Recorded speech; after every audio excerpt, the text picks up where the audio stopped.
खामोशी की दास्तान। भारत के महानतम प्रवासी की वापसी के पहले वर्ष की खामोशी की महागाथा। आकाशवाणी की विशेष शताब्दी श्रृंखला खामोशी की दास्तान। प्रस्तुत है आज की कड़ी।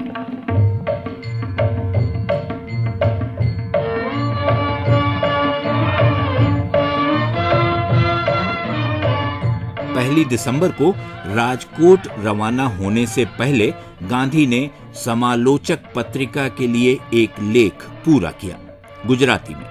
गिरमिटिया मजदूरों पर इस लेख की शुरुआत कुछ दिन पहले हुई थी, जब गांधी ने इसी मुद्दे पर बंबई में भाषण दिया था 28 अक्टूबर को। लेख में गांधी ने कहा, गिरमिट शब्द अंग्रेजी एग्रीमेंट का हिंदुस्तानी अपभ्रंश यानी कि बिगड़ा हुआ रूप है, लेकिन उसका पूरा अर्थ न तो अंग्रेजी के एग्रीमेंट से जाहिर होता है, न हिंदुस्तानी के करार से, समझौते से।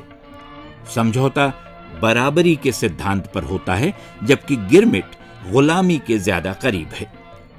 अर्ध गुलामी तो ये निश्चित तौर पर है। हालांकि सरकारी जांच रिपोर्टें इस शब्द से सफाई से बचती रहीं।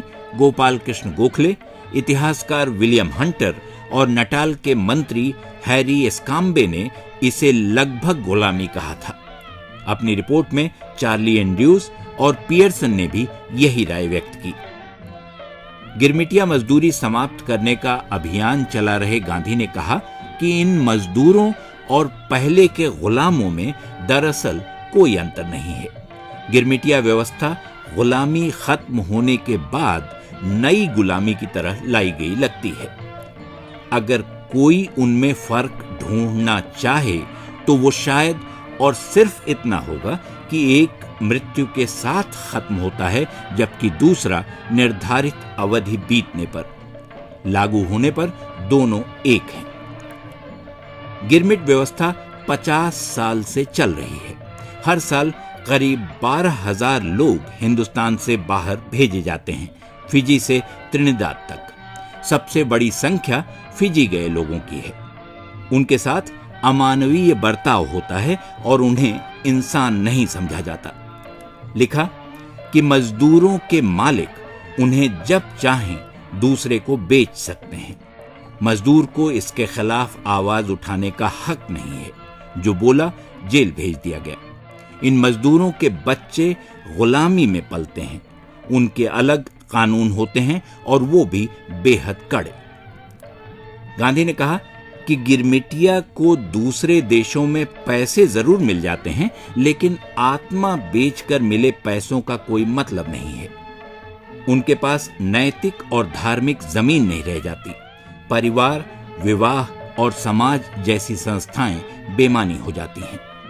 गिरमिटिया अभियान में दौरे कर रहे गांधी का आकलन था कि देश में 50 साल पहले की तुलना में जागृति आ गई है। लोग इसे मिटा देने के पक्ष में हैं। उन्होंने कहा, सत्याग्रह का उपयोग इस काम में हो सकता है, लेकिन कैसे, ये मैं नहीं जानता। खामोशी की दास्तान। भारत के महानतम प्रवासी की वापसी के पहले वर्ष की खामोशी की महागाथा। ये थी आकाशवाणी की इस विशेष शताब्दी श्रृंखला की आज की कड़ी। शोध, आलेख और वाचन स्वर मधुकर उपाध्याय। प्रस्तुति मनोज मायंकर।